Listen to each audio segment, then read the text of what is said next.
wong urip aja ketungkul. Aja ngiyup ning kayu ketungkul, ngiyuba ning kayu kesambi. Aja ketungkul nggoleti bondo dunya, tapi ulo salam mulya.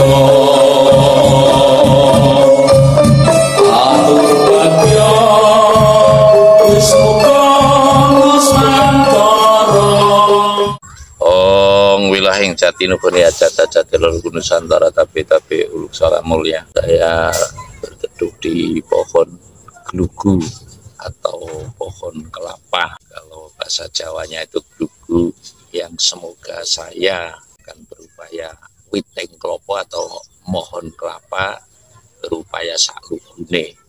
Lugu ya lugu, nggak neko-neko, nggak melambai, nggak mengurangi, nggak mengada-ada sesuatu yang tidak ada harus diada-adakan. Namun saya tetap akan melangkah kepada kecepatan dan ketepatan. Mengapa saya mengatakan demikian? Karena untuk saat ini memang saya pandang sangat perlu ya, bahwa hidup itu harus menghayati yang sehayat-hayatnya, yang bahwasanya hidup itu pasti akan menemui ajal. Nah, dalam hal menemui ajal, kita kalau tidak persiapan, kan ada istilah sakaratil maut ya. Sakaratil maut itu bumi mawajiri, biasanya kaum dagang matinya demikian, biasanya kaum tani matinya demikian, biasanya kaum artis matinya demikian, biasanya tokoh politik matinya demikian, biasanya seorang bupati matinya demikian, bahkan seorang tokoh agama biasanya itu ada ciri-ciri tertentu manakala menjelang ajal. Ada istilah kata guru saya itu, jangan sampai manusia itu mau makan tidak mau berak, jangan sampai manusia itu mau minum tidak mau kencing. Lah ini yang menyebabkan kadang-kadang timbulnya sakaratul maut itu akan menambah kesulitan. Nah, dalam kali ini saya akan sedikit mengingatkan, saling lingkinelingan kalau istilah Jawa itu, yang bahwasanya wong urip aja ketungkul. Aja ngiyup ning kayu ketungkul, ngiyuba ning kayu kesambi. Aja ketungkul nggoleti bondo dunya, ya takut melarat, takut tidak kebagian, sehingga mengabaikan ngupati kayu kesambi atau nyambi itu ya seiring bersecara seksama mencari upaya untuk sangune menghadap kepada Tuhan atau bekal menghadap Tuhan yang Maha Esa. Saya pernah mengatakan segala sesuatu walaupun bekal amal sebanyak apapun tetap akan terganjal manakala tidak ikhlas. Lah ini ikhlas adalah sebagai dasar kita dalam persembahyangan atau persolatan kalau yang keyakinan tertentu. Namun kalau saya cenderung kepada persembahyangan, sembahyang kita tentu didasari atas dasar ikhlas. Saya akan menyampaikan yang intinya kita jangan ketungkul. Mohon maaf ya, ibaratnya bertani suka sekali kepada sawah, suka sekali kepada binatang, suka sekali kepada jabatan. Nah, ini saya mengingatkan semoga tidak ada yang demikian, dan saya pun mengingatkan diri saya, umpamanya saya cinta kepada perjalanan spiritual pun tetap saya harus memakai batasan. Batasannya adalah bukan cinta kepada sebuah tempat spiritual atau ngoyoworo, namun saya melaksanakan petunjuk. Seiring dengan itu pun kami tetap ngiup neng kayu kesambi, tegese sinambi nggoleti bekale pati. Saya di sini mengutip kata guru saya yang bahwasanya urip itu jangan sampai mencintai dunia yang berlebihan ya. Hidup itu jangan sampai mencintai dunia yang berlebihan, contoh senang kepada kesenian dan lalu menjadikan kesenian itu sebagai sumber penghasilan. Saya tidak akan mengungkit sesuatu yang sudah terjadi ya, contoh tapi uluk salam mulia Ki Dalang Entus Susmono, lalu seperti guru saya sendiri Ki Haji Suwarjono, Alip Suwarjono, Ki Dalang Haji Alip Suwarjono, itu Kesugihan Cilacap. Itu juga kalau istilah Jawa itu matinya sinendal mayang. Sinendal mayang itu ya seketika dan mengagetkan masyarakat, sehingga buat tontonan masyarakat karena mencari hidup dalam tontonan. Lah dalam hal ini walaupun saya ke tempat-tempat spiritual pun bukan dasarnya cinta yang berlebihan, namun melaksanakan petunjuk Tuhan dalam rangka menunaikan hajat-hajatnya leluhur Nusantara. Tentu ada sebuah tempat yang diperuntukkan. Lah kemarin saya di Sendang Bengkung itu juga dalam rangka memenuhi hajat-hajat leluhur Nusantara. Untuk apa?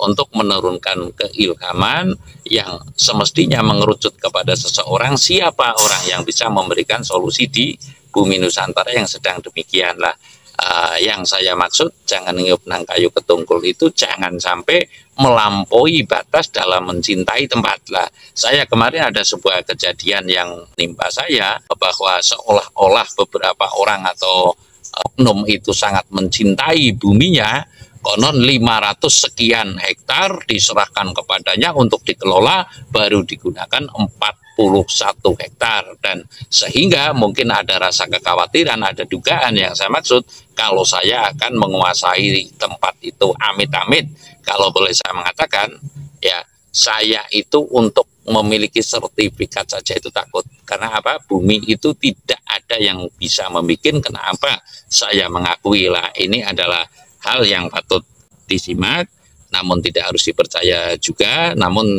untuk saat ini saya sama sekali tidak punya hak kepemilikan ciptaan Tuhan.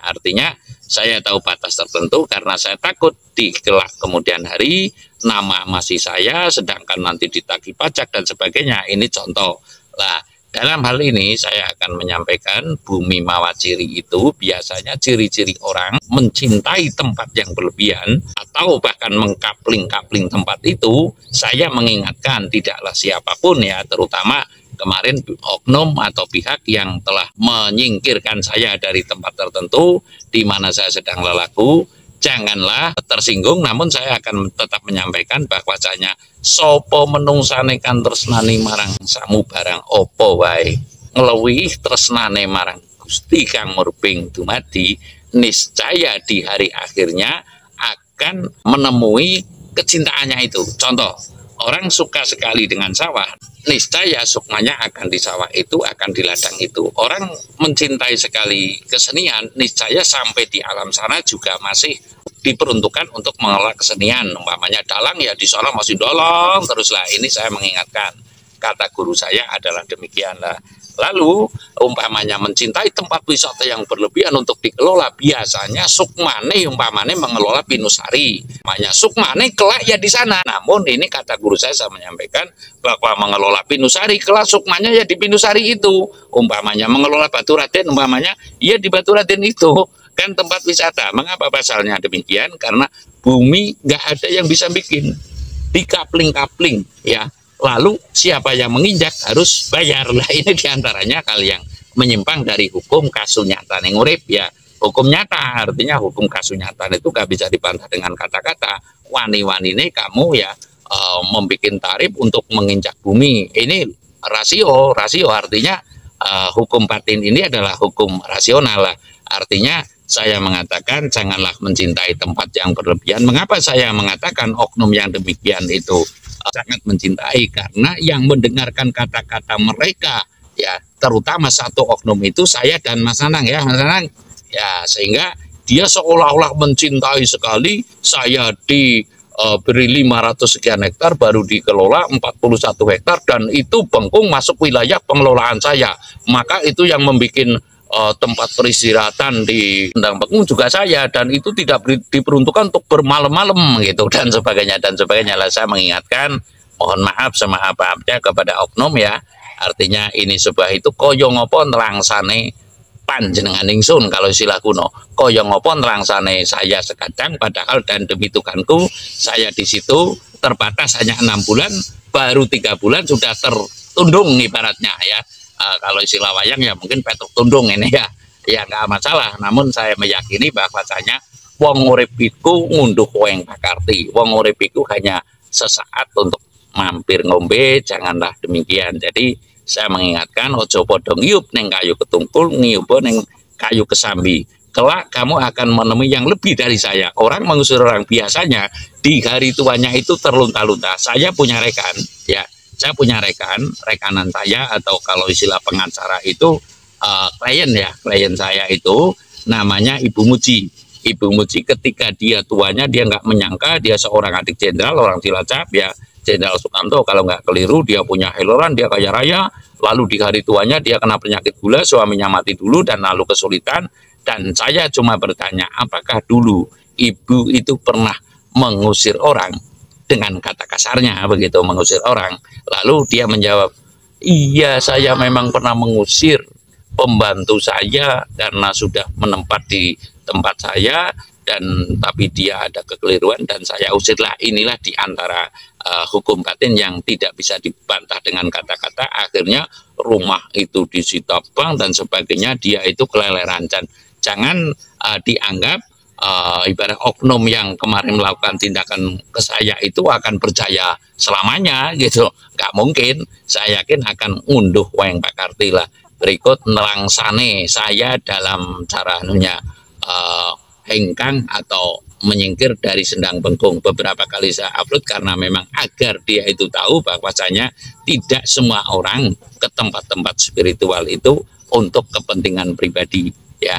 Saya rasa demikian. Terima kasih. Jadi tempat ini ya yang ada di Sendang Bengkung ini juga karya atau pembuatan dari pengelola hutan wisata yang konon juga tidak untuk umum secara singkatnya, atau tidak diperkenankan untuk bermalam-malam. Nah, ini juga pembuatan pengelola wana wisata gitu intinya. Inisialnya adalah IPH dan yang di sini adalah SLT inisialnya begitu. Yang seolah-olah ada ketimpangan rasa dengan kami, sedangkan kami selalu berkoordinasi dengan satu sisi, namun satu sisi lain ada yang kurang berkenan begitu. Sekali lagi saya ngalah bukan berarti kalah. Titenono wong cidro masa langgeno. Titenono wong cidro masa langgeno.